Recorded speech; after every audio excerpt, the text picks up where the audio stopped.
Welcome to We Gotta Talk, a live weekly talk show and podcast where we like to dig deep. From health to relationships to alternative lifestyles and more, the one thing you will always get is a deep dive. I'm Sunny, a 15-year veteran of TV news, freelance writer, blogger, mom of 3, and wife. But most of all, I'm just a die-hard oversharer, someone who's genuinely curious about, well, everything around me. And I can't wait for you to join in on these conversations that I promise will impact, inspire, and entertain you. Now, let's talk.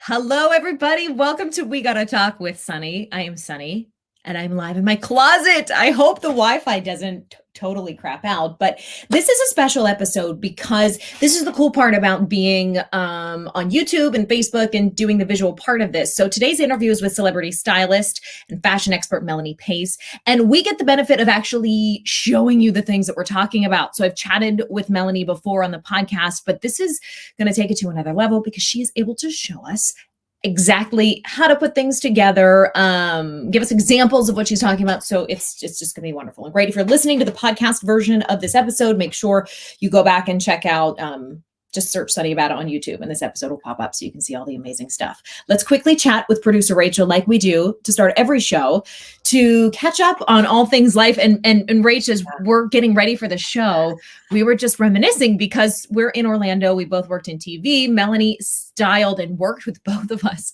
Yes. And I was saying, I really feel like that's the last time I got professional fashion advice. And I still style my clothes the same way that she told me to. I'm still rolling up my sleeves and cinching my little belts. Like, same. Sleeves rolled up. Belt. Yes. Melanie was always about a belt, like put a belt on. It just like adds that extra.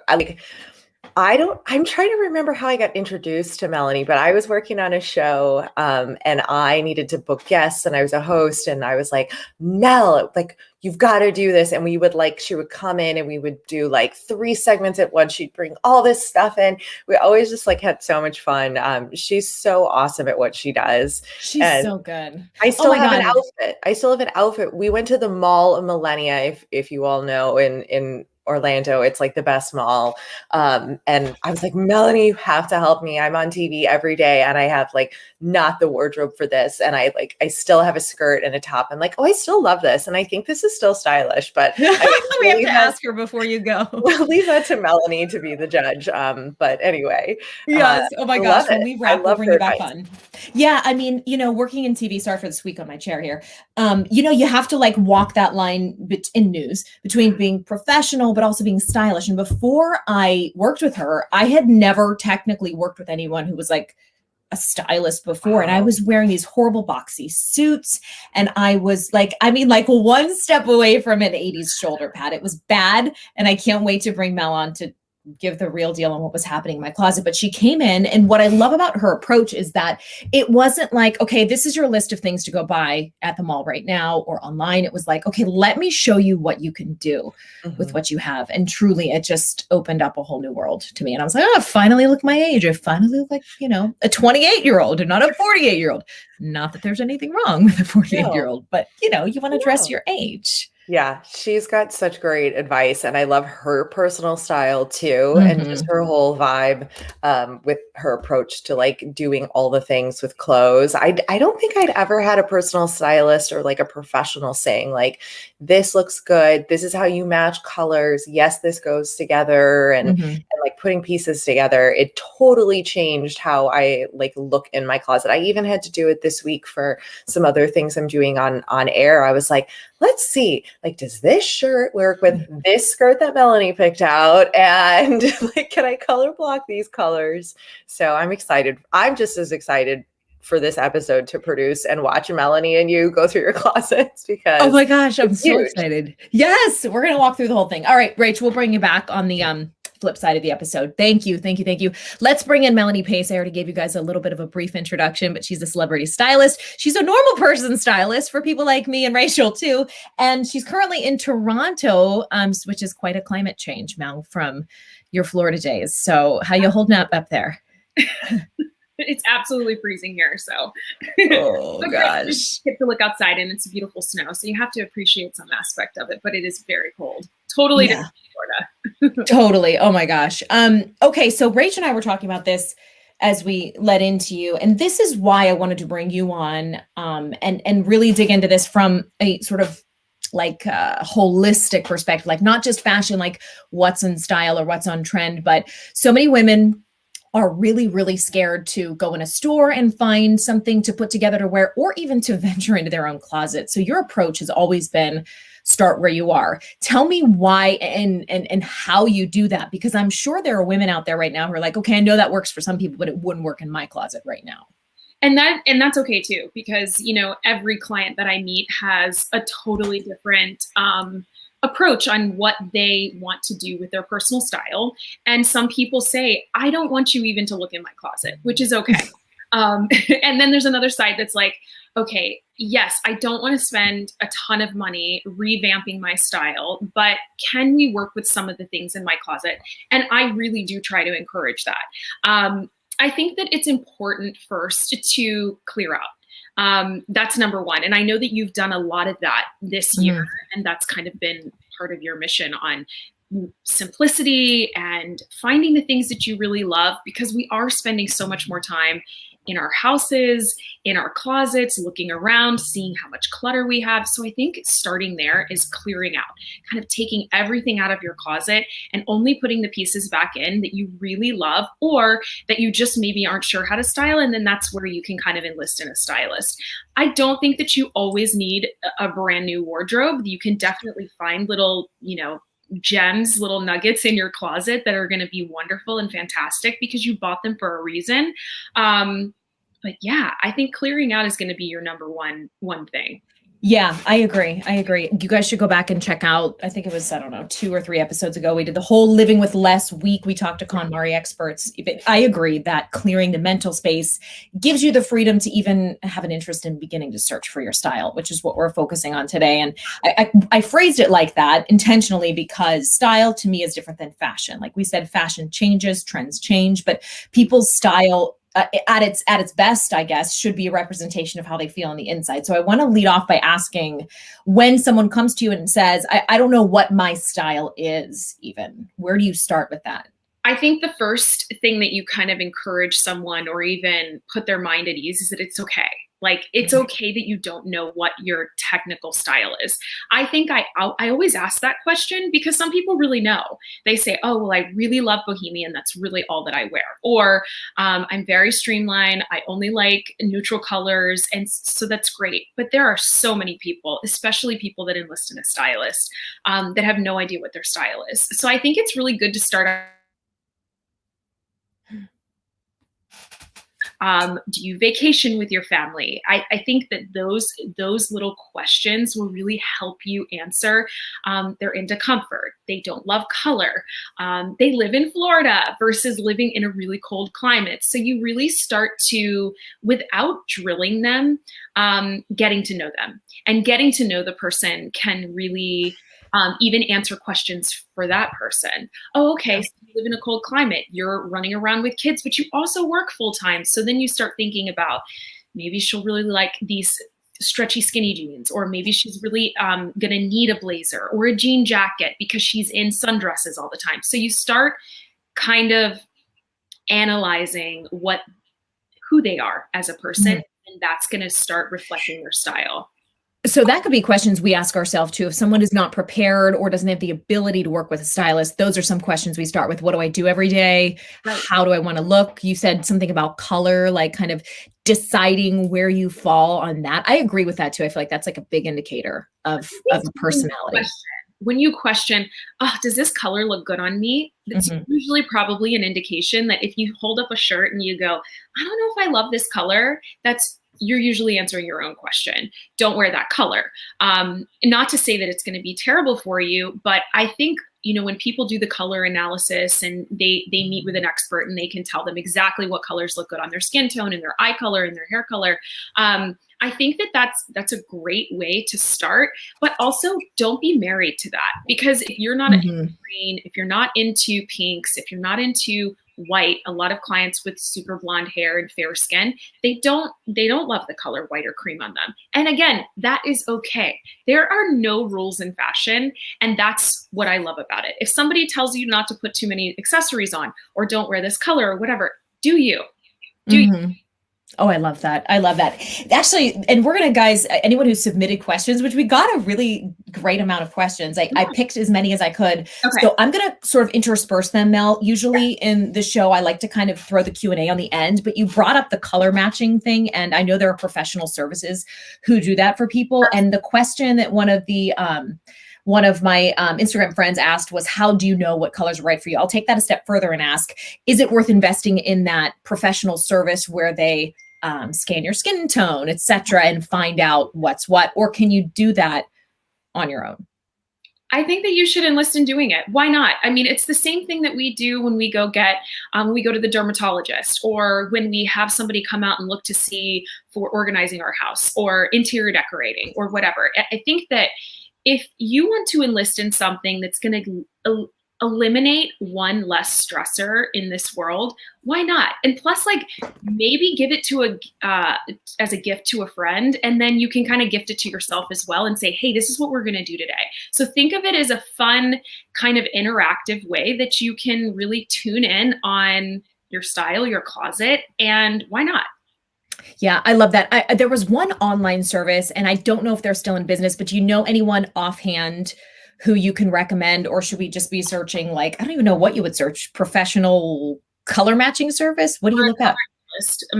Yeah, I mean, I don't know one off the top of my head. I could have researched one, but I have had clients present those to me. I don't do them personally. I can definitely give you advice or direct you in the right direction on what colors look good and don't, but I can actually do a whole color analysis. They usually put your picture in the middle and there's colors all around, and it gives you a percentage of what is good for you, what's not, depending on hair color, eye color, skin tone, stuff like that. Are you a big believer in you are warm or you are cool? Like, there's that whole trick where you look at your wrist and see how your veins appear. And if they're more blue, then you're cooler. And if they're more green, mine are purple. So where does that put me? Listen, I'm tan from here to here most days, and the rest of my body, you can see a lot of my veins. So I would say it depends on the sun exposure or the self-tanner exposure. I am not one to say, this is for you, this is not for you. I also have clients that are completely against wearing white t-shirts, but then when they put a white t-shirt on, they look amazing. You know what I mean? Like, I can't wear white. I can't wear this. And they have that stuck in their head. Maybe a color analyst told them that white isn't the best color for them. But then on the outside, from a person that is a fashion expert, that knows what looks good on the female body, I would beg to differ. So I think in anything, don't be married to exactly what everyone is telling you, even myself. If it's something that I think is amazing on you, but you look at yourself and you don't feel amazing in it, then don't wear it. You know what I mean? Yeah. Are you shopping in a mall and you see it on a mannequin and you're like, oh, I love that, and you put it on, it's like, oh, this just isn't me. It's okay. That's true. Oh gosh. I mean, I'm thinking of going to a mall and it's like a Back to the Future moment. Like, I can't even remember the last time I walked in somewhere and was like, let me just try this on. But since you bring it up, I do want to start with that, when we are allowed to go back and shop mask free and kind of have a little more freedom with the things that we're doing and trying on. And someone is going to the mall, and not even necessarily for a special event, who feels a little intimidated when they see that mannequin with a perfectly put together outfit or whatever. What do you tell a client to sort of mentally get comfortable, and where to start when it comes to that? Because there are so many options that even when you walk into something like H&M that's supposed to make it feel a little more accessible, people are just like, nope, not interested. I don't even know where to start. So I grew up with a mother that was, she always struggled with her weight. She could never find clothes that fit her. And then later on in life, my sister was always struggling with finding outfits and things that were age appropriate, but also that fit her body. So I grew up with two women that struggled in the fitting room, and they were devastated most of the time. And I think that that's what was my drive, to help people, not just the celebrity, not just the perfect size 0 to female that can literally wear anything, but the female that, the woman that is just yearning to look beautiful and feel beautiful, but it's very, very hard to find. And they're also intimidated going into a mall that they feel has all luxury items and they can't afford that, or they haven't had the the luxury of being able to find anything, or being embarrassed when you go into a store and they may only go up to size 12. You may need the extra large, but they don't carry that size. So then you're stuck with a fitting room attendant saying, how did it work? And you're like, well, nothing worked because there's nothing in this store that fits me. So now I'm leaving. I'm upset. I'm angry. I think the first thing that you should do is maybe do a little research. So if you do a research and you know that Anthropologie carries up to your size, or if you know that Anthropologie is your style, jot it down. I know it's in the mall. I know that I'm going to be able to shop there. So kind of do a little bit of research if you are somebody that is a little intimidated or reluctant to just walk in the mall and feel really confident. Also, personal shoppers are in almost every store now. You can take advantage of a Bloomingdale's, a Neiman Marcus, even in some of the, like an Anthropologie. If you were to call ahead and say, hey, I really am looking for a personal shopper that can help me. Can I set up an appointment? They will absolutely do that for you. So I think that taking advantage of those services, you don't have to hire somebody like me. There are people there at your luxury. Also, the Mall at Millennia has a free personal shopping service now. They have a styling suite. All you have to do is call the concierge service and they will set that up. It is free of charge. So, and they can shop in any of the stores. I think that taking advantage of those little things are going to be life altering at the end of the day, because you're able to get a luxury service for free. I think people are scared that they are going to take up the time of those stylists and then just walk away with nothing. So they would, that's how I always felt too. I'm like, I'm going to walk away with like $50 worth of clothes probably, because, maybe today I only have budgeted $100. I feel bad taking up their time. Right. And if that is the case, then maybe try and find like a little nook in the store.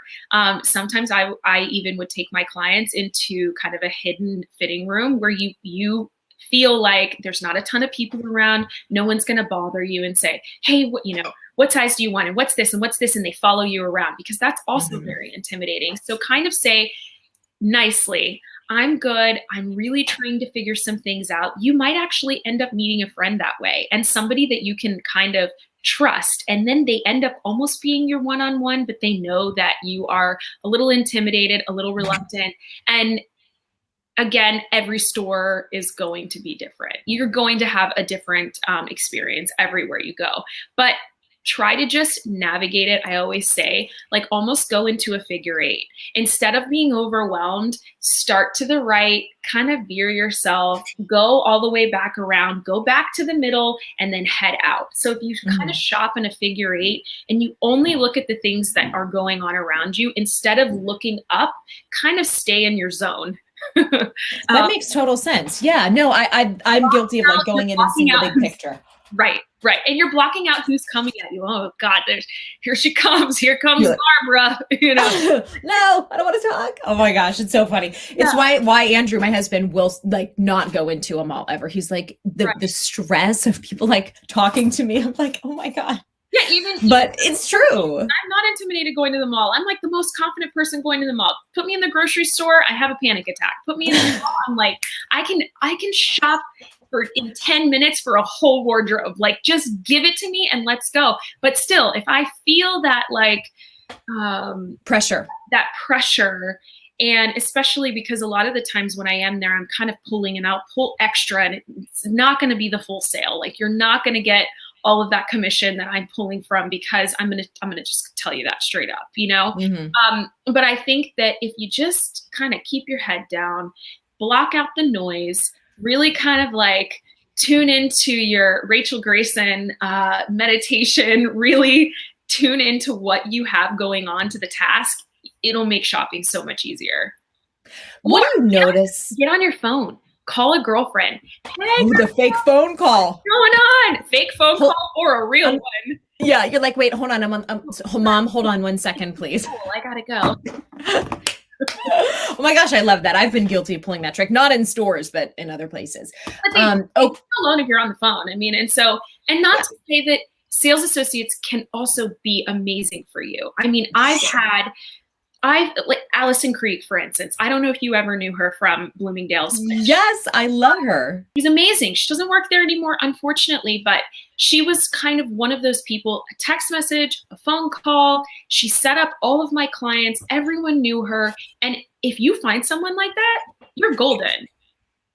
Yeah, I love Allison. I still talk to her on Instagram all the time. And I'm like, gosh, that's like the store is worse off for not having her. She's amazing. I know. Okay, Bloomingdale's. No, just kidding. All right. So I want to ask you this. This is a generic question, but I figure you have been around enough stylish women in your experience to really nail this. What is it that what trait or what characteristic or what ability do all stylish women share? The caveat being style is different for everyone, but you know how when someone kind of has it, what is that they're embodying that's working so well? Oh gosh, what a question. That's a good one. I'm trying to think. I would say I have a positive and a negative. Okay. Because I think that people get the illusion that sometimes all stylish women, they have it. They have it. They have the confidence. They have the ability. It's like, how is she so stylish? She always looks put together. So I would say that an overly stylish woman, like on the positive end, they have confidence. They have the confidence to pull a look off. But then on the negative side, I think that they have a little bit of an insecurity. And that is maybe trying to dress to impress, if that makes sense, where you're not just doing it for yourself, but maybe you're doing it for other people as well. But therein lies the challenge, right? Because I think some women are motivated by, and this is not a knock, but looking good to other people, right? And that's part of getting into like the psychology aspect. I love it. No, let's dig in, girl. I love this. I'm not saying, I think it's because you asked the question. I've been around so many different types of women. I mean, yes, from people that can buy anything to people that are like, this is the only thing I can buy. I mean, I literally shopped for a woman that she could not even buy the rest of her dress. She had to break it up on credit cards. So that's where somebody bought her a gift certificate, and it was a challenging moment. She had lost 200 pounds, and so you see everybody in this job. It's not just the ultra super stylish female that can buy literally anything. Yeah. And I love that distinction because I think that's part of, and I'm speaking only from personal experience, what makes style challenging for some women is that some women love it and they are willing to put in the work to figure out what it is they like. They're on websites, they're browsing apps, they're in stores. And then there are other women, this is kind of where I fall, who could just consider it a necessary evil, which was so hard working in a visual medium. I worked in television and I was like, I should like getting dressed more, but I don't, which is where people like you came in. But the psychology of it is so important. And I never would want anyone to feel like, oh my gosh, I'm less of a woman because I don't love going to the mall or I don't love putting on a pair of high heels. But like I personally think a woman for loving it either. Exactly. I think that it's okay to love style and fashion, but I think that you always have to keep in mind that it's not everything. I think that you should really think about it as something fun. But also, don't put yourself in debt over it. Don't stress so hard about it that you think that it's going to make or break you. I think that if you are in the line of TV and being out in the open like that, where you are massively criticized, I think that you really have to have a sense of confidence about yourself that is so high that you are able to block out the noise. Mm-hmm. Yeah, so I love that. Style also comes with insecurities. And so you see like the confidence, but you also see the insecurities, and that's okay because I have it too. And I'm a stylist. So it makes me feel so much better. It makes me feel so much better. I'm like, I should like or enjoy, not that I don't like it, but it should be easier for me. But hearing you say that it's like, it doesn't come naturally makes me feel 1,000 times better. Of course. Okay, let's walk through my closet. We're here for a reason, so let's do this for fun. Okay. I want to show you a couple things, Mel, and you tell me if they're still stylish or not, okay? We're hearing all this talk online of millennial women and our skinny jeans, okay? Well, first of all, I'm wearing Levi's like wedgie jeans, so they're like not super skinny anymore. But tell me, are skinny jeans, as I take this pair out and show you, are they truly out, or will they live to see another day? Because this pair of mother jeans I live in, but they're high-waisted and skinny, and now I feel like an old lady for saying that. I also think too that when you see like a new video come out, or you know, Who What Wear says skinny jeans are out, it's like, how many times have they said that? And they're still in. So I wouldn't go throwing out all your skinny jeans. And plus, like, the straight leg look doesn't look great on everybody. You know, it's like the models that they show are very thin, very tall, have long legs. Like, if you're short and you have a pear-shaped body, like, straight leg jeans are not always going to favor your body. So I think that we take all of that with a grain of salt. Yes, we do. Fun. Yes, we do. Gen Z. It's fun that new trends are coming about, but I think that we need to take it all with a grain of salt as well. I agree. Okay, wait, this is going to be fun because I want you to, this is a little game called Should I Keep It or Should I Pitch It? Okay. I should have had you here for my KonMari session so we could do this like in person. Okay, Mal, let's see here. This is a classic. I would wear this when I was working in my TV days, and it's like just a little shift dress, right? It kind of hits, I think it's like right around the knee. Right. Do I keep it or do I pitch it? Because honestly, it's about 7 years old now, but I'm holding on to it for some reason. Is this easily stylable, like a basic shift dress like this? I mean, I would probably only wear that if you did have a TV spot again, or if you maybe had a luncheon or something that you needed to go to that was on the more professional side. So that is not something that I would style you for a luncheon where it's a super stylish event. I think that if it was like for a board meeting or something, a charity event that was very, very sophisticated, I think that that's something that I would keep in your closet for. Okay, I can do that. There are so many vestiges of Old Sunny here. Obviously love it, and the color. Yeah. I mean, Lord help me. I got rid of so many blazers. Okay, I'm actually really curious to get your thoughts on how to style this. This is a piece that I've had, which I've actually worn up here, I think, on the show once, but I can only figure out how to do a bold blazer with jeans or with something basic on the bottom. How else would you style something in a bright color that looks like this? You could also even do like a color blocking. So you could find like a white t-shirt and red pants, or something even like the color green, like an emerald green would look really cool with that. Oh my gosh, that would never have occurred to me. Yeah, ever. Really kind of, you can even Google what color looks good with pink, or color blocking with hot pink, and Pinterest will be your best friend. You can really find any type of color blocking with any color. Okay, this is the last thing I want to show you because I want you to show us what's on the rack behind you, but you just said that. It did not even occur to me that I could wear a different color other than denim or black with this, but would you ever do like a high-waisted kind of like... Absolutely. Yeah. These are like from that Who What Wear line at Target. By the way, not a fashion expert, but please check out that line. They're kind of like, I don't know if you've ever shopped that line at Target, but it's like, they have really cute stuff. I love those. I think that would also be great. I think you could also put like a graphic t-shirt with it. Kind of like something. Oh my God, you're genius. Go ahead. Go on. Sorry.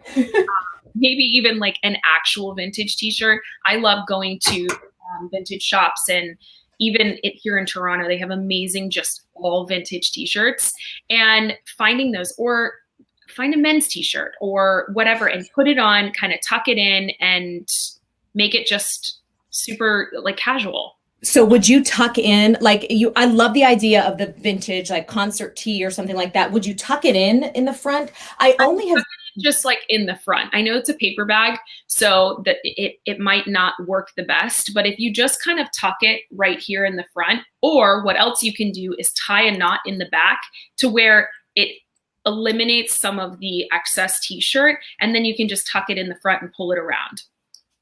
That's actually genius. And one final question, silhouettes for something like that. Like, you know, a t-shirt to me is a staple, and it's truly what probably 30% of my closet is made of, but I'm having a hard time deciding when I do the crop versus when I do the traditional boxy fit versus when I do a fitted fit. I mean, with a high waist situation like that, wouldn't a boxy one, like, wouldn't it look like there was no silhouette left, just kind of straight up and down? Or do you get away with it by doing the tie or the tuck or things like that? I think you can get away with it, but I also think that it doesn't have to have the perfect silhouette. I think that trends and style are about, it's not all about everything being fitted and showing off your body. If that is your style, then that's okay. Some people really love to always see their waist or have some type of like sexiness to their outfit. But if you see what's in style, not everything is always like that. I feel freed. I feel like the chains have been broken when you said that. I don't know. I do. Oh my God.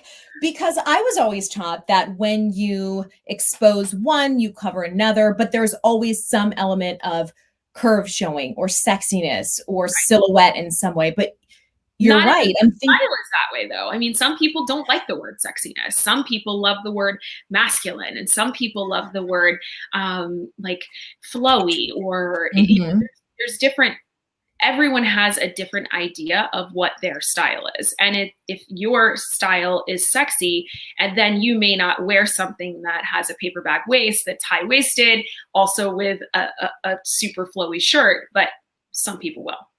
I love that. Okay. Ways that you can tie things, you can manipulate your clothing into being whatever. That's, to me, was one of the key elements of our session that I took away from working with you. And this was 11 years ago now. You told me, Sunny, you can roll the sleeves on your blazer and you can push your sleeves up. And I was like, what? Like, it didn't like or if you don't go up, take a hair tie, put them on there, roll it and zhuzh them up. I mean, that's part of fashion. I love it. Type in TikTok fashion hacks and you will see millions and millions of women showing you fashion hacks. I mean, the internet is your best friend. Like if you go, oh, this oversized t-shirt, what do I do? You can type it in on TikTok if you have TikTok or Pinterest, whatever it is. But TikTok's great because it, little mini videos of amazing. Yeah, the things they come up with are insane. Before we get to some more your closet and some viewer questions, I want to ask you for 3 types of shoes or boots or heels that someone should have on hand. There are lots of people who are shoe people who have every option, but I'm thinking of the paper bag pants and that like sort of silhouette, and I'm realizing, okay, there are only probably certain shoes that work with certain looks. So what should we have on hand so that we can execute any silhouette or style that we have in our closet? Okay, so sneakers are number 1 for me, especially right now. So I think that if you get what I call an elevated sneaker, you can wear them with the paper bag pants, you can wear them with your dresses, you can wear them with your workout clothes that you might need to dress up a little bit. But sneakers are going to be my number 1. So first, what I mean by an elevated sneaker, and again, an elevated sneaker doesn't have to be a $600,000-$700,000 pair of shoes. It just means that they look different than a regular sneaker that you would run or work out in. So elevated sneaker options be something like this. Oh, that's cute. Now, who makes those? I know that's going to be Gucci. So we are in the $700, $800 range. However, the reason why I justified these shoes were because I worked on my feet all day long. I was 13 hours. Sometimes I would wake up at 6 and not get home until like 9 or 10 o'clock. So I told myself that if I spend $800 on a pair of sneakers, but they last forever, and I literally wear these with everything, then I can justify it. If I buy 10 pairs of sneakers, then I'm kind of I'm not going to be wearing all of them all the time. And I'd rather have the nicer pair than have 10 pairs of sneakers in my closet, because I do move around a lot. I mean, obviously my lifestyle is not, I don't own a home where I've built out this massive closet. So it's like, it's constantly moving, and I need something that 1 pair of shoes can take place of 10. We'll link these guys in show notes. So if you're listening to the podcast, you can check it out. You talked about an elevated sneaker, and I wanted to ask if this would qualify too, because for a lower end option, I got these Converse like a while back, and they're kind of like a white leather. Could you, assuming you keep them clean, would that fall under the same category as like an elevated sneaker? Right. So this would be like an athletic sneaker. Okay. something that's cool. And some people can pull this off with dresses. I mean, that's a huge trend right now, wearing a suit and then, you know, a really cool Nike sneaker. But I think having something like this in your closet is going to be important. These are Golden Goose. These are around the $500 range. And again, I found these on sale. So I wouldn't spend full price on them personally myself. I think I got them for $300. And again, these are like everyday sneakers. For me. Again, we just got a question that said, do you think Golden Goose are still in or on their way out? So that was perfect timing for showing that. I think that they're still in. I don't foresee them going out anytime soon. The reason why I do love Golden Goose are because they're already dirty, and in anybody's lifestyle when they have children, some people love it, some people hate it. I love it. I think that it also brings like a really kind of grunge look to a really maybe feminine outfit. Do I think that everyone has them right now?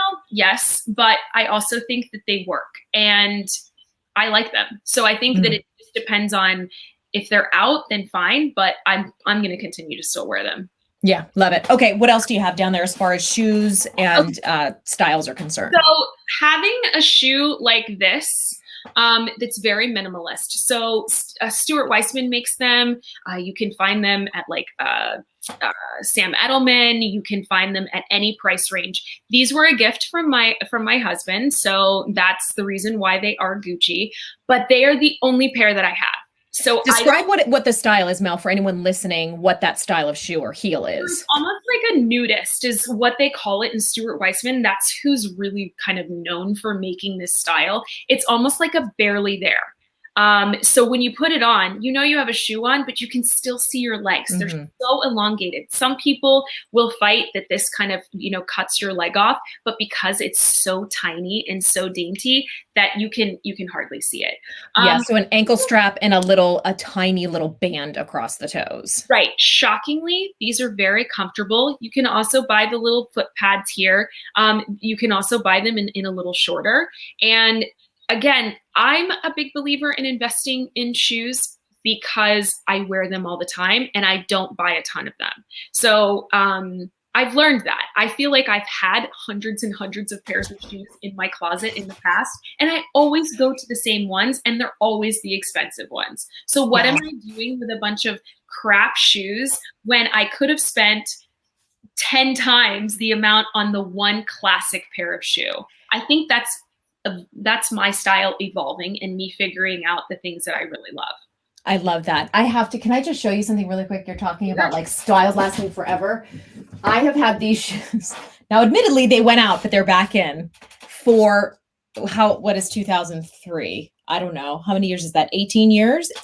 Almost 18 years. Are those Gucci? They're Gucci, and they were like on sale for $300 back in the day. It was the biggest purchase I'd ever made. But Mel, I am so proud that I held on. I mean, those are super cute. They're very back. They're back. They went out for a long time, but it's proof that, and I've worn them since then. And it's proof that like this shoe has been to Las Vegas. It has been on bachelorette parties. It has seen many things, and I love those. Those are beautiful and never been resold. But I mean, look, I'm not going to sit on here and be like, oh, I'll spend $500 on shoes. But I do think there's a quality factor that if you can invest in those things you go back to, I think it's proof that quality lasts. And so maybe you save up to do one good pair instead of 4 not so great pairs. But then there's also people that are so hard on their shoes that they are like, listen, I'm not in the market to buy $500 pair of shoes, or even if you are in the market to buy an expensive pair of shoes, you may not want to because you're like, I am so hard on my shoes, and that's also okay. But finding a style and comfort that works for you, because again, you don't want to buy the $50, $60 pair of shoes and they're so uncomfortable that again, you don't end up ever wearing them. Love it. Okay, let's keep it going because you have so many great pieces there. Yeah. A pump, a nude pump. I would say pick a nude pump over a black pump, and I would do a black sandal over anything else. So if you have to choose, I would get a nude pump because you can literally wear them with everything. You can wear them with jeans, you can wear them with dresses, you can wear them. These are super tall. I am probably going to invest in another pair because after my child and having a C-section, these just don't really work for me anymore. These are, I have like 6 pairs of this tall, and I can't wear them anymore. So I'm going to be investing in probably 1 inch shorter, and that will be my nude shoe. But this is my nude shoe for now. Love it. Okay, awesome. Show us what else you've got there. So a funky pair of black sandals. These are Brian Atwood. I got them massively on sale at a Neiman Marcus sale. If you know about the Neiman Marcus shoe sale, that's something that you should also look at. And even like a Jimmy Choo, they put their shoes on 50% off. It's like, if you've ever been coveting something, just wait. Or there's outlet options. I mean, there's a Jimmy Choo outlet in Orlando. There's a Gucci outlet in Orlando. So those are things that you can also check out. These really like hold onto your foot. They're very comfortable. They're a lower heel. I can wear them with everything. So think about kind of like a more funky version of a black heel. And these Love are it. It's a cage booty almost. It like kind of wraps the whole foot. right. And they've stayed in style. I mean, and they're more luxury than just like a regular caged heel. So sorry, I had to lean over a little further. So now we're talking about like a lug sole boot. These are actually ones that my feet were hurting in the city. Popped into Zara, and I found these boots 5 years ago. They have made it through the snow. They have made it through 5 years of moving to different country, cities, houses, apartments, all of the above. And I think that, they zip on the side. They're so comfortable. I can wear these with dresses, booties, big, thick socks. I think finding a pair of lug sole boots, especially this season, is going to be something to make you feel super trendy, but also massively comfortable. Those are really cute. And you said it with socks and it was like, boom. Yes, that would look so cute. And they're from Zara, so it's not like it's going to break the bank. I think they were $50 and they've lasted me this long. So listen, and there's quality at every price point here. And this is just coming from a consumer perspective. I know we're sitting here showing there are some great quality pieces. There's also some really great quality pieces at good prices too. So, find what works for you. But I do think, Mel, I love hearing you say there is such a thing as an investment piece when it comes to fashion. Although any guy will laugh when you say that. It is true. Some things tend to last. So anyway, okay, show us what else you got. My husband's different though. I will say my husband has really evolved as well. I think it depends on your lifestyle. So our lifestyle is a little hectic. I mean, he's constantly on an airplane and he's traveling everywhere. We don't know exactly where we're going to live.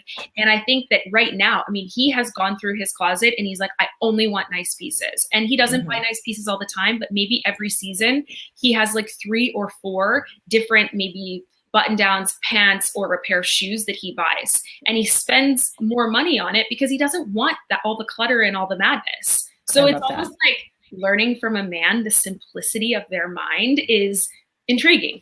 It's a beautiful thing. Okay, so my next thing is a combat boot. These are kind of on their way out because I have worn them to death. I actually haven't worn them, but I wanted to show you because I have not replaced them yet. These are from Sam Edelman. I wore them when I was pregnant. I wore them in New York City.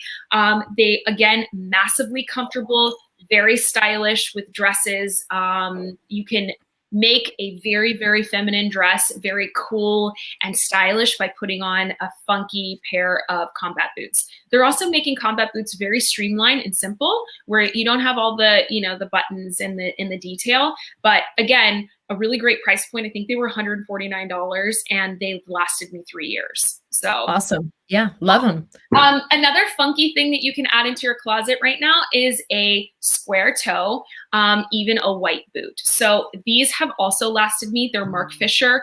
I got them at Toonie on Park Avenue. And again, I believe that they were maybe $100 something max. And I love the square toe because square toe actually makes them more comfortable than a pointed toe. Can wear them with a bunch of different things. And then I also love transitioning the white into spring, fall. So you can wear the white in fall and winter because it is a boot. And yes, you can wear white in those seasons. And then transitioning it with a really cool floral dress and a little blazer. And again, it's like you're kind of mixing and matching the different seasons. Oh, I love it. Love, love, love. Bring me more. Show us more. Okay, so sandals for all of our Floridians. I won't be wearing sandals anytime soon. And honestly, I hardly ever wore sandals living in a city. So if you are a city gal, I know that it's like a kind of a rare occasion. But I love these. Sorry. I love a leopard print because you can kind of wear it with anything. Again, mixing and matching your patterns. If you had a floral dress, you can add leopard. If you just have a plain black dress, you can add leopard. Or even white, add leopard. Love these. They're very minimalist. I wouldn't say they're the most comfortable because they're very flat. So if you have a full day, these are not going to be a pair of shoes. But again, Zara, maybe $50, maybe even $39. Don't remember, but they're a great option to have because you need to add a little leopard, even in spring, summertime, into your wardrobe. And then as far as sandals go, that's really the only ones that I showed you, not because there's not other options, but if I was to pick one pair of sandals out of all of the sandals that I own, I would choose those because they're minimalist. You can slip them on. They're very easy. They have a bow, which makes them feminine, but then they also have the animal print, which makes them stylish. So that's really it. My last shoe option is the sneaker that I was going to show you. So yeah, that's so cute. Who makes those? These are Nike. Oh, that's Nike. Oh my God. Hello, Sunny. Have you been alive for 40 years? Maybe the black check mark on the side. I was looking at the tongue and I was seeing the other writing on the tongue. Nike. What? No, just kidding. No. And I got them at an outlet in Orlando, actually, and they were $60. So again, this is something that right now we're all wearing sweatpants. I'm still wearing leggings. I'm actually wearing sweatpants right now, but they're cute, elevated sweatpants. But I would probably put these on. I can put these on with a coat. I can put these on with a cool blazer and a crossbody bag, even put some funky glasses on. I think that finding a funky pair of athletic sneakers that you don't wear for running or that you can keep clean, white, and you know, kind of funky, then why not? You know, I love the pop of color there too. The pink is cute. The green is cute. Very nice. Yes. Okay. I want to get into these questions. And then if there's anything, Mel, that we're missing that you want to show us behind you, let's do that after, but we have a lot and I really want to get through. Perfect. Okay. So we covered skinny jeans. Your verdict is we good on skinny jeans, right? God, don't go massively throwing out your jeans, but I will give you a challenge.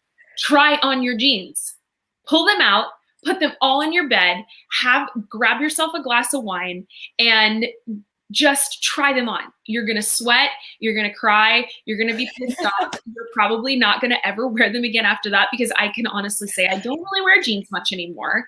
But try them on and get rid of them. There is no reason why you should have 50 to 60, 70 pairs of jeans in your closet because you're not wearing them.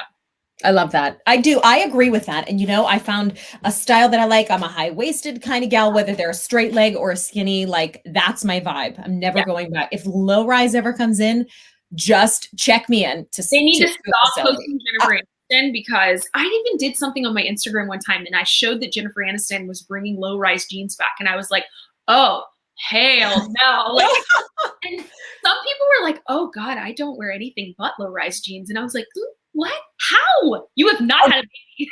I was going to say, are you 16? You must be 16 because honestly, I mean, there was nothing good about those. Even when I was wearing them at 23, I look back and I'm like, oh. I think too, the style portion where people cringe when they think about a high-waisted jean because they think it doesn't look good on their body.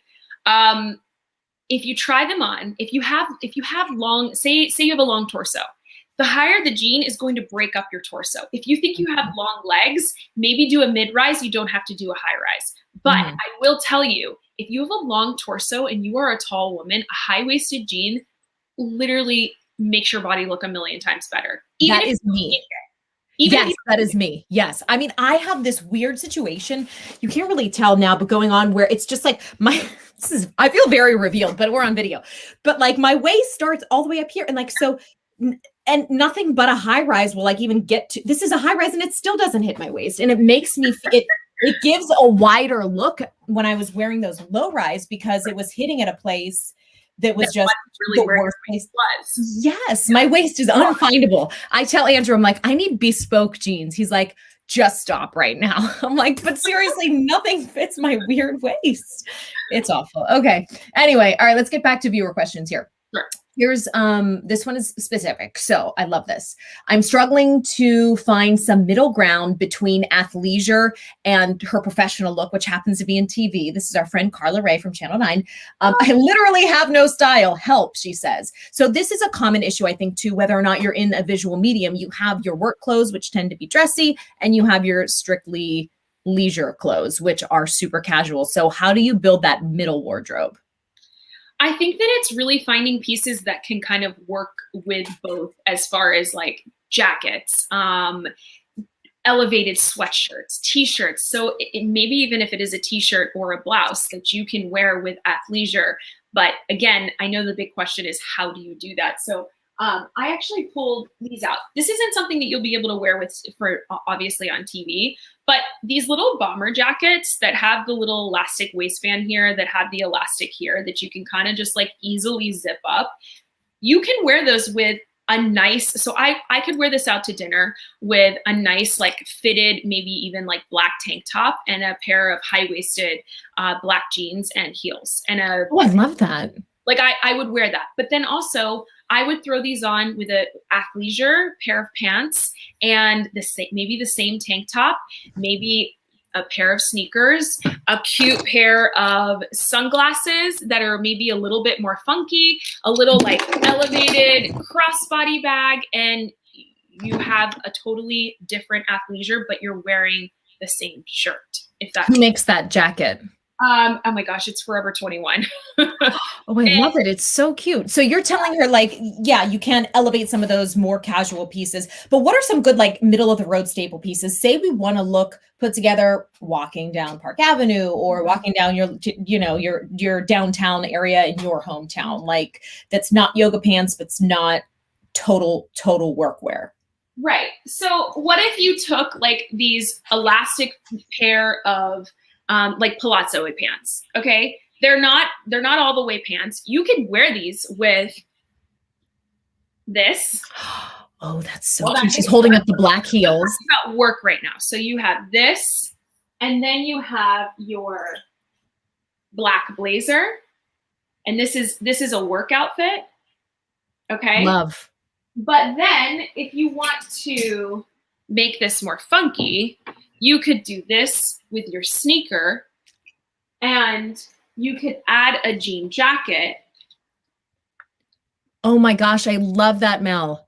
So it's the same pair of pants, and you could do the same top if you wanted to do like a little graphic tank top or even just a white t-shirt.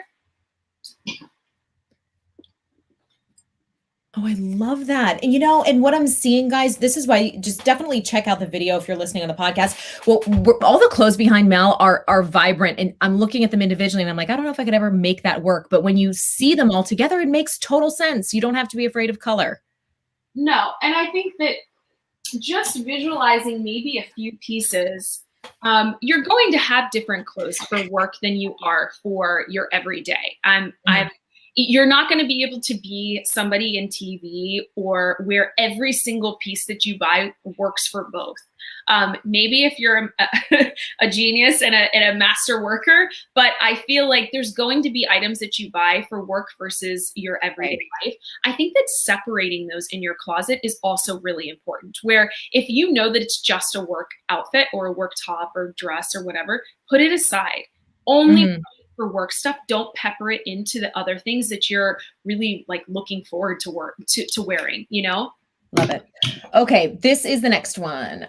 Do you know of any loungewear for the short and curvy? I'm convinced they're all made for people who are tall and thin. Any brands you love who would fall into that? If you haven't checked out Joy Lab in Target, it is amazing. First of all, I am currently 140 pounds. And I have no problem telling people that. And I'm 5 foot tall. So I went from being very thin and could wear whatever I wanted, throw on anything. I was 5 foot tall, size 0. And now after having a baby, I would consider myself a little, not super curvy, but I'm a little bit more curvy than I used to be. And finding sweatsuits has been a challenge because I don't really want things that are super snug, but I also want them to be, I want them to have pockets. I want them to have a thicker waistband where I don't feel like that I'm having to suck in a sweatsuit. I want it to be a thicker fabric, but not too thick to where I feel like I'm dying because, again, if you're in Florida. So JoyLab has an amazing line, thick material, thick waistband, goes high-waisted. Some of their sweatshirts are cropped and some of them aren't. So you can kind of mix and match. Oh, I love that. Okay. I'm sorry, go ahead. And they're affordable.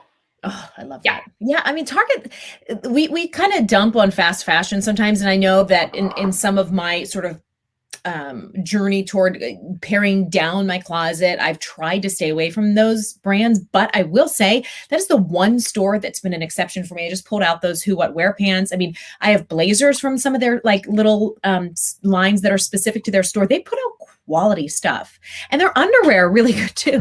Auden, shout out to Auden and all the no wire bras that I currently wear. They're all from Target, and they're I also think too with fast fashion, I totally understand the reasoning behind it. And I have too tried to eliminate purchasing and buying things that are so unnecessary with sweatsuits and things like that we're wearing around the house all the time.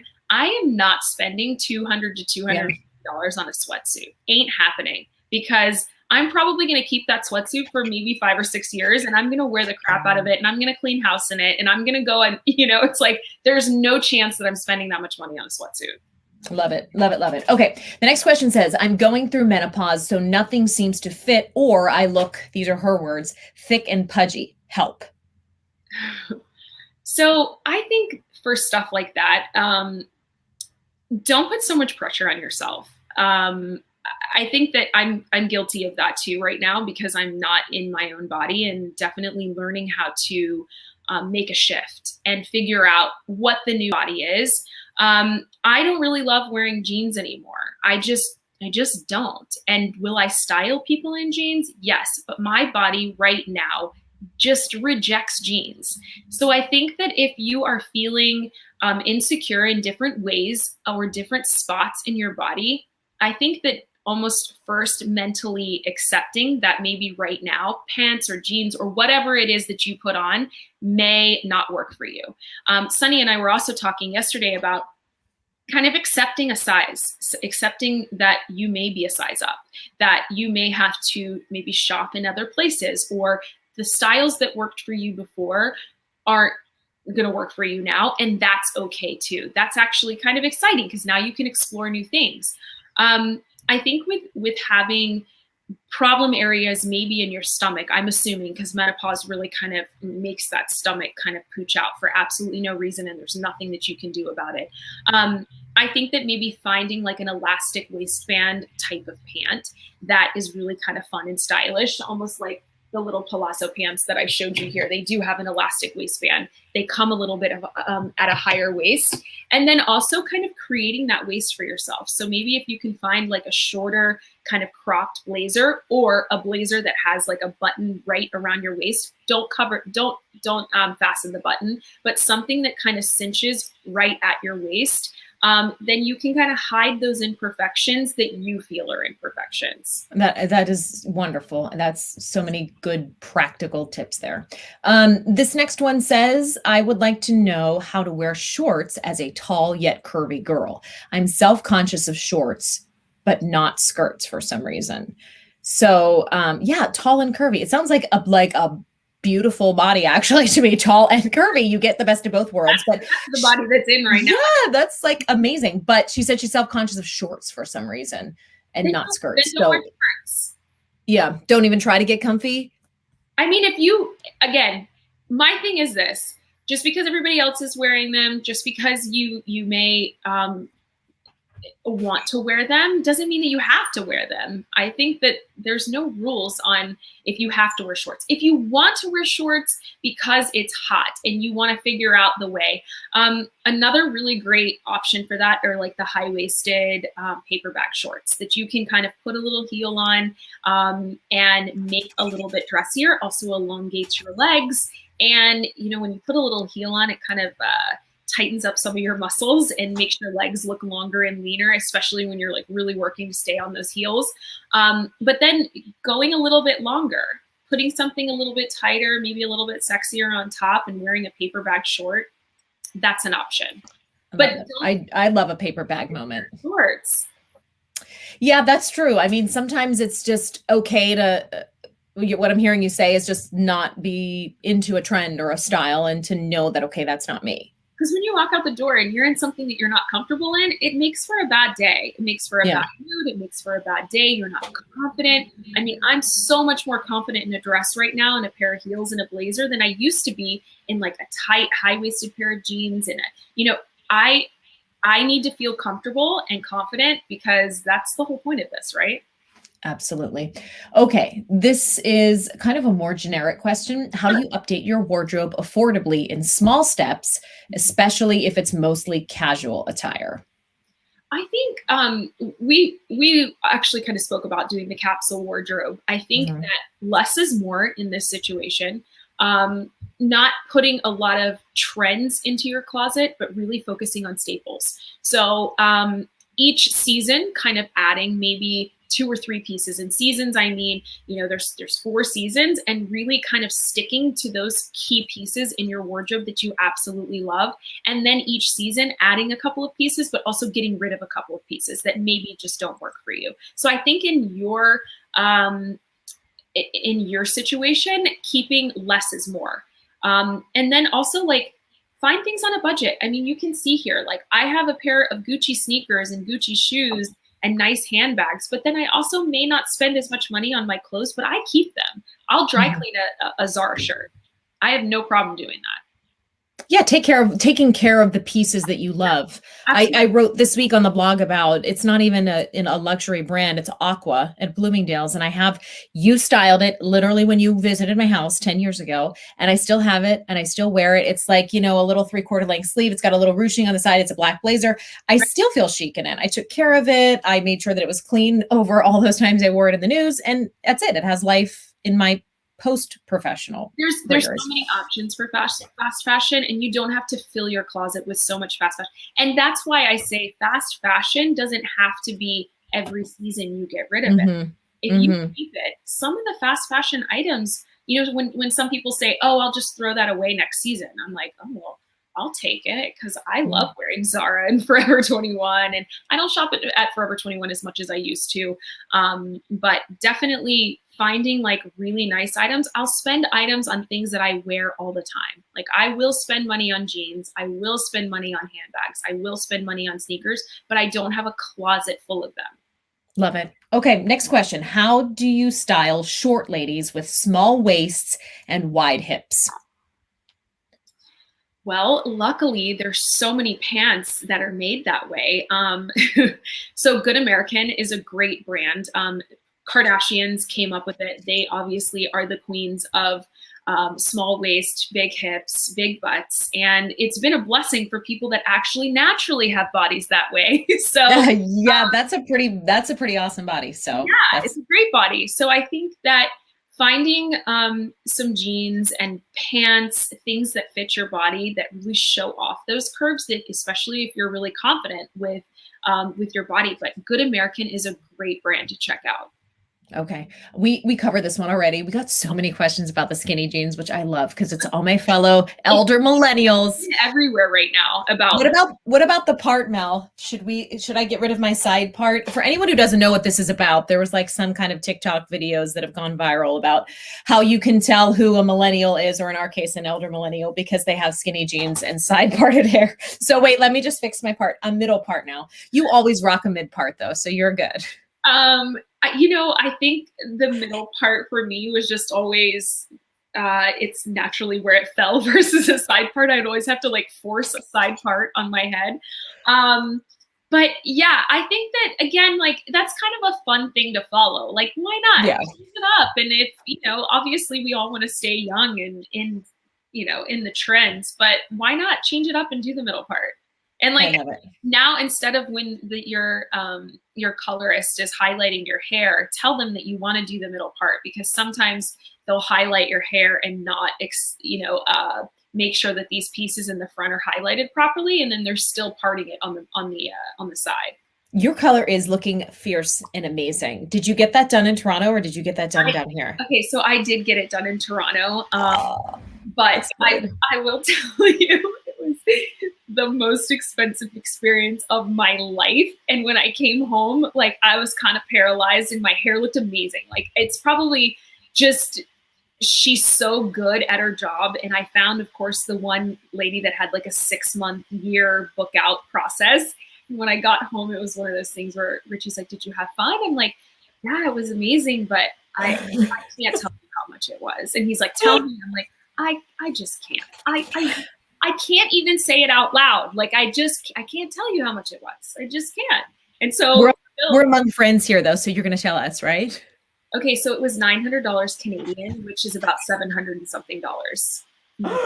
That's a lot. But you know what? I wasn't prepared for it. I had no idea. So like they sent over somebody to color it and then analyze it. And I was like, okay, well, that's what you got to do. I mean, I haven't had my hair done in a year and like a month or something. So I said, fine, whatever. Then they send over somebody to cut your hair. And I'm like, all right, cool. She's like, before she cut it, after she analyzed it, it schmoozed me up. She said, that's going to be $150. And so I was like, oh, okay. I mean, $150, the rest of it can't be, that much. And then when I went to the desk, they said, your total's $900. Oh my God. Wait, what do you tip on a $900 haircut? Like just out of curiosity. And then I tipped on top of the tip. It ended up total being $900. So I kept the receipt. I actually still have it in my wallet just to remind myself, like, rest in peace, dresser, because I ain't never seeing you again. It looks so good though. I mean, it looks insane. I've like been staring at it the whole time. The blend is good. The tone of the blonde is perfection. She's amazing. Like I will say that there is a reason why she's so sought out, but it's crazy to think that many people spend that much money because she's got an extensive clientele list, like extensive. Oh my gosh. It looks really good. Thanks. Well, thank you for coming on. I mean, I feel like any and every time I get anything style or fashion related, you're just the girl to call because you are just full of wisdom, but you also make it so approachable and it seems so much less intimidating than it usually does. So tell us where we can find you, how we can work with you, because I know you've got a whole virtual thing going on right now, and just generally how we can keep in touch. So you can go to my website. It's melaniepace.com. And right when you go to the website, there's an option for a virtual styling session. And you can book a virtual styling session with me. Also, if you are local in Orlando, if you book a styling session with me, you get a $100 Mullet Millennia gift card. And Rachel, the producer, she actually mentioned them earlier, and it's a great mall to shop at. So you'll get a $100 Mullet Millennia gift card once you book a styling session with me. It's very easy. We basically spend an hour on the phone together. We go through all the pieces, kind of like we did with you, Sunny, where you say, should I keep this? Should I not keep this? What should I do with this? How do I organize this? And it's all self-explanatory there on the website. And then you can book, you can pay. Then we get on a Zoom call together, and it's so much fun. I'm going to do this. I'm going to book with you after this because honestly, even holding up the few pieces that I did and you opening my mind into different options just changed the game. So I'm going to do that. I mean, that's amazing. $100 to spend. You get a $100 Millennia gift card. So it's like, it's a good, we partnered up right in the beginning of the pandemic where we were both trying to figure out how to shift our businesses. And that was one of the things that was really fun to do. Well, it's amazing. You guys, please check her out. Like she said, melaniepace.com, at Melanie Pace on Instagram. And I love your beauty tutorials too. So stay for those. Come for the fashion, stay for the beauty. I know, right?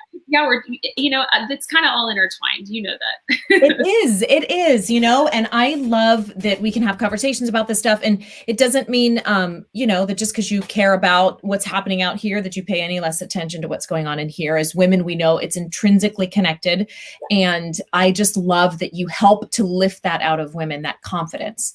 It's a true gift. So, thank you so much for having me. It was awesome. It was great to see you and Rachel again. It's like, one of those things where it was a blast from the past, and I'm so happy that you were able to have me on. Hi, Rachel. I had to add myself back because I'm like, this is just warming my heart. I like feel all the feels, and I'm like, oh, I'm so excited to go in my closet now. And I'm like, oh, I need to get a jacket like this. So you really give so many ideas of like how to mix pieces. And I'm like, oh, I got to get a bomber jacket like that with a little style, and like, oh, an elevated sneaker. Yeah, I don't have one of those that's super comfortable, but oh, I could pair it with this and that. And it's like makes shopping easier, because shopping can be overwhelming for people too when you're just like, oh, I don't know what to add. But now I can go in my closet and be like, okay, I have this, but I'm missing this piece and this piece to make all of this magic happen. I'm just saying like this, like women, we talk crazy. We're like, we need this and we need that and we need to, we need to, but everybody's like, oh, I know exactly what you're talking about. Yeah. Yeah. And it's all you got to say. We all know. Exactly. You're amazing. Sorry. I just had to say how fun it is to have you on here. It does. It feels like the gang's back together and like together. It's just now we're doing this all virtual. Right. And like life has changed. You're in a new spot. I'm in a new spot. You guys have kids. Like the whole thing. I got a dog. Like the whole thing. It's like life just evolving. Right. I love that. We're grown-ups now, is what she's trying to say. We're grown-ups who need to keep up with the times better with our hair parts and our skinny jeans. So, oh God, all right. Oh God, let me get that. I know. Rach, part your shit. There you go, right down the middle. Looks better with like I look better with like a big dramatic side part. The down the middle thing, my face, it's a little too. It doesn't work with my face. Yeah, it doesn't work for everybody. It's okay. And mine like on the side here is that's more. I think you can just see too many of my gray hairs, so we just. Back to your stylist we go, Mel. Yeah, that $900 didn't cover your grays. What the fuck? Nope. Well, it did, but it's been since September, as you can see. So we got to find somebody else. Oh, that's awesome. All right, Mel, thank you. Okay. Thanks, Mel. I will definitely link. I'm going to go back to Mel and have her send some of the links that she mentioned for those specific pieces, the shoes in particular, because those were amazing. We'll get the links on the bomber jacket, everything else, and make sure that that's in show notes. Guys, thank you so much for watching and listening to this episode of We Gotta Talk. You can check out blog posts anytime at wegottatalk.com/blog. Please do rate and review the podcast. That makes a huge difference. And thank you again so much for watching and listening. I'll see you guys next week with some more good stuff. Bye.